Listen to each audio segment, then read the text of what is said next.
It is September 1st. Well, I don't know when you're going to see this, but today is September 1st, and we are celebrating my favorite month of the year. It's Soul Health September. Soul Health September. Last year, let me just tell you this. Last year, I named it Soul Health September, and so we are coming back to celebrate it. But this year, I want you to embrace this month. Now, for those of you who may not know who I am, I'm Nurse Blue, baby. I'm here to build you, to love you, to unite us, and to empower us through soul health. And this is the month in which we are honoring our souls, because that is the best of who we are. And at this time, for the next few weeks, every day this week, I am asking you to do something to honor your soul at a very high level, right? Now, the reason why this is important is because, ladies and gentlemen, every problem that you have in your life, I don't care how it might be showing up. It might be showing up as a relationship problem. It could be showing up as a health challenge. It could show up as a money flow problem, or an imbalance that is taking place in some dimension of your life where you're not satisfied, you're not happy. And normally what's happening when we are feeling that, that's happening on a soul level. And usually we are harboring joy killers, because that's usually where that tension comes from. You're just harboring, you're coping, you're managing some joy killers. Maybe you've been taught how to do that. Maybe that's a habit for you. Maybe you're good at it. Maybe you're just good at it. You're good at harboring joy killers. And then what happens is those joy killers add up and they become chronic stress. And then it takes over your soul, and it shows up as disease, and then later disease. We don't want that. So this is the month that we learn how to take care of ourselves on that soul level. Soul Health and Wellness Month is all about doing the work, right? So I have some really great tips for you that decide, you know what, I want to do this. Let me give you some reasons why you should do it, okay? I'm fighting for it, first and foremost. Because as a nurse, as a lifer, as a wellness coach, as a sound healer, I want you to understand that 98% of disease on this planet is reversible and preventable. Can you believe that? 98%. And so if we knew that we had the goods in us to do that, wouldn't you want to know, right? Like, many people every single day, they're on social media, they're tuning into podcasts, they're buying books. What are they looking for? The secrets to help them get better at something, maybe find their divine destiny, solve a problem. What if all of that was just within you learning how to explore your soul's health? You can find that wisdom, or it can guide you to that wisdom, right? So in September, this is your invitation to do the work on a deeper level, because let's face it, guys, we got some big decisions to make as a collective. Here in the United States, because I don't know where you might be tuning in from, because here on YouTube, it connects us all throughout the world.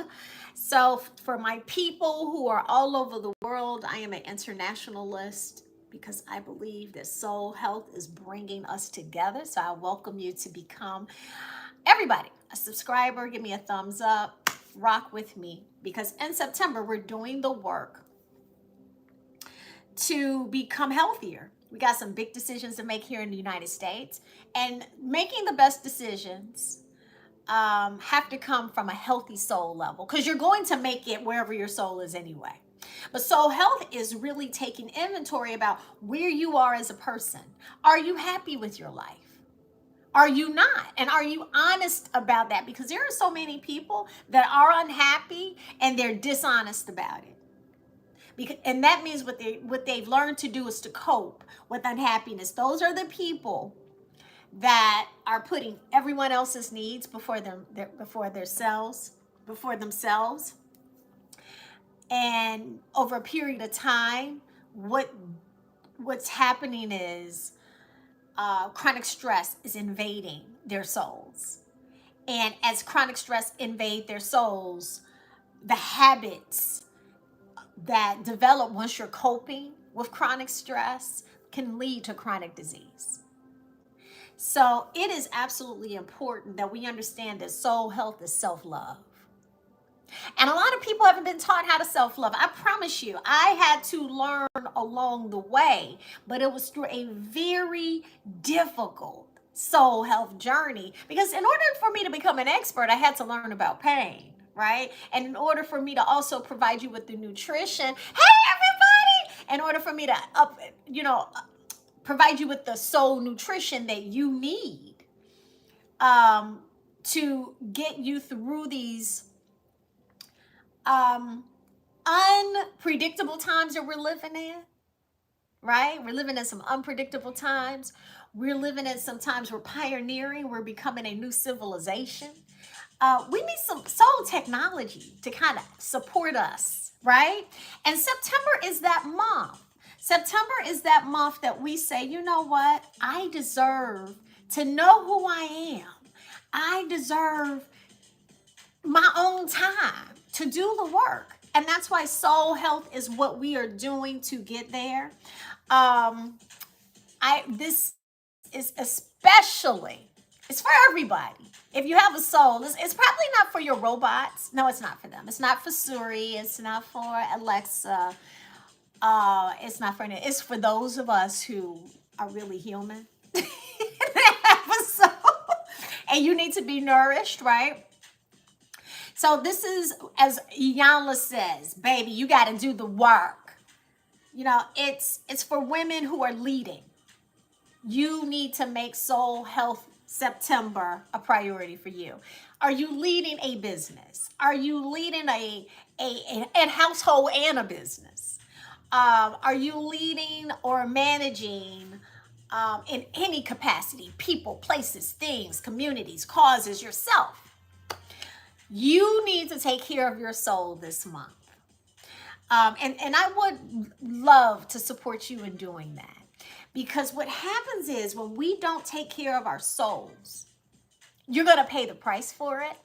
So for September, taking care of your soul means being willing to say, what is it that I want? And giving yourself permission to have it. For instance, do you want more peace? Is that a desire for you? Is that something that your soul wants and you're denying your soul peace? Do you want more love to show up in your life? What is it what are you looking for? Do you want more fun? What is the soul nutrition? Do you need more adventure? Do you want more creativity? Do you want more relationships where there's more deposits and less withdrawals? Do you want more vitality, energy, health? Do you want to feel better about yourself, more confident? I mean, really, go inside. Ask your soul this. What does elevation feel like for you? Have a conversation with your, examine your thoughts, because in order for you to embrace soul health is truly about learning how to go into the software system of your body, because that's what it is. You are made of energy. That energy has a soul. That soul is made of 3 parts. The 3 parts of that soul is made up of your subconscious mind. So soul health is going into that mental inventory and examining, does that work for me and where I'm going? Because you can't be old and new at the same time. And you're not going to go through Soul Health Month, September, without becoming an elevated person. Because what's the point, right? My name is Soul Health if you're not willing to grow in your soul's health, right? And growth is all about renewing the way you think about things. That's what healing is. Healing is an elevated thought. The second part of that are those emotions, is what you're feeling inside of yourself. And you have to take the time to feel what you have to feel. Because women in particular, we have been taught from our mothers, our grandmothers, our aunts to deny what we're feeling to get through whatever we're going through. We have mastered lying. We have mastered masking. We have mastered being strong. We have mastered chronic stress, because that's what it all results in. And maybe that was a tool for perseverance, right? I'm not judging anybody around that, because that was something that I had gone through myself. But that's why so many people are suffering from heart disease, because it's connected on an energetic level. Soul health is about loving yourself, to be honest about the truth of what you're feeling inside. No longer stuffing it, no longer popping pills to deal with it, no longer talking to your girlfriends for hours and they helping you cope with your problems, right? It's no longer pretending that it does not exist. It's not it's no longer putting your soul last in order to function in this life. That's what soul health is about. So it's self-love. And it's also about examining the habits you have. The reason why the world is going through so many changes is because we have not been taught the truth of who we are. And we have become a culture where we're chasing happy all the time. It's the elevated dopamine fix, the bliss, the serotonin increase. It's hormonal, it's emotional. The happy soothes us in so many ways. It does something to our reward system within us. But what it has also led us to do is moved us into a crisis state of never feeling worthy, satisfied, feeling unfulfilled. And that's because happy is focused on what's outside of us. And that's what we need to be examining this month. Not what makes me happy, but what could lead to my joy. Because that's really what you're looking for. Truly. That is truly what you are looking for. Trust me. Your freedom is a frequency in your soul. And joy is it. Because it's where you're going to find your abundance. It's joy when you're going to feel that life and fulfillment. Joy will lead you to set boundaries. Joy will lead you to higher thoughts. Joy will lead you to releasing fixed emotions that keep you feeling bankrupt inside and feeling deprived of life and feeling depressed and hopeless and angry and bitter and carrying it on with you for extended amount of time. And this is the month where we need to look into the chambers of our soul and look at what thoughts that's really taking hold of our lives. Thoughts about how we see ourselves, thoughts about how we see our bodies, the people in our life. I mean, just really become the observer. Not from a place of judgment, because that's the problem. You're too judgmental. But just really look at your life like a movie.